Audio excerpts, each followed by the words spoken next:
आदाब। आइए एक नजर डालते हैं देश दुनिया से जुड़ी अभी तक की सुर्खियों पर। कोरोना वबाई बहरान के बीच बिहार असेंबली इंतखाब के पहले मरहले में 71 सीटों पर तकरीबन 55% पोलिंग हुई।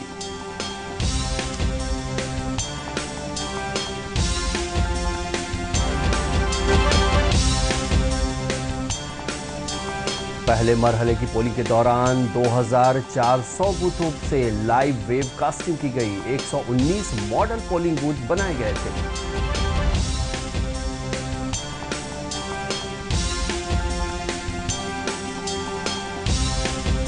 पहले मरहले के इंतखाब में 8 वज़रा की किस्मत का फैसला ईवीएम में कैद हो गया। कई जोर आवरों के सियासी मुस्तकबिल का फैसला भी इसी मरहले में।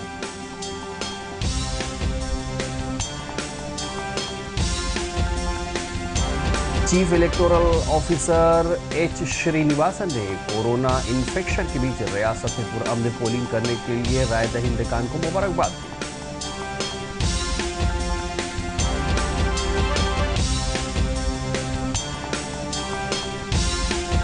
दूसरे और तीसरे मरहले के लिए इंतखाबी तशहीर जोरों पर। एनडीए और अजीम इत्तेहाद समेत सभी पार्टियों के लीडर अपने अपने उम्मीदवारों के हक में कर रहे हैं तशहीर।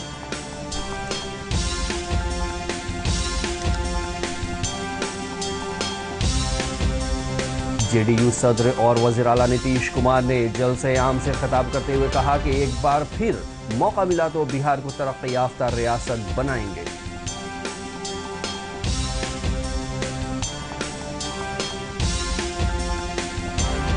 कांग्रेस लीडर राहुल गांधी ने भी जलसे आम से खिताब करते हुए बंद पड़ी चीनी मिलों को दोबारा चालू करने का वादा किया।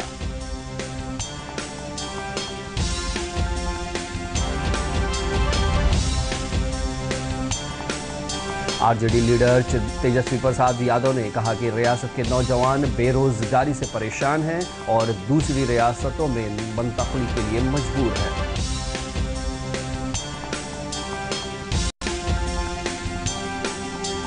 बीजेपी लीडर और यूपी के वजीर आला योगी आदित्यनाथ ने सीवान के इंतखाबी जलसे में कहा कि मरकजी हुकूमत के फैसलों से कोरोना वबा के दौरान कसीर तादाद में लोगों की जिंदगी बचाई जा सकी। बीजेपी के बिहार इंचार्ज भूपेंद्र यादव ने आज पटना में कहा कि कोरोना वबा के चैलेंज के बीच बिहार की आवाम ने जमहूरियत के त्यौहार में जोश खरोश के साथ हिस्सा लिया।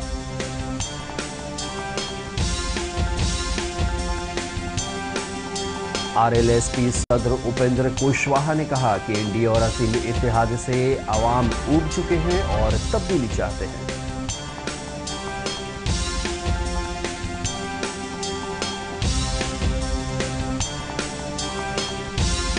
एलजेपी सदर चिराग पासवान ने इंतखाबी जलसों से खिताब करते हुए वज़ीर आला नीतीश कुमार की कारगुजारियों पर सवाल उठाया।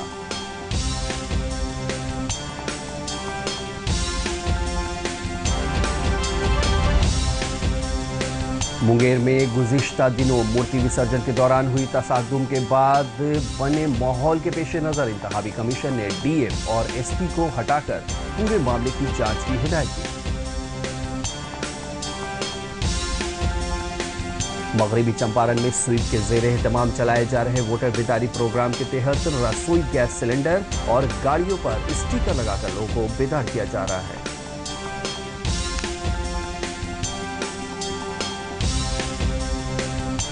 इंडियन ऑयल के सार्फिन मुल्क में किसी भी हिस्से से एक ही नंबर 7718955555 पर कॉल करके गैस सिलेंडर की बुकिंग कर सकते हैं।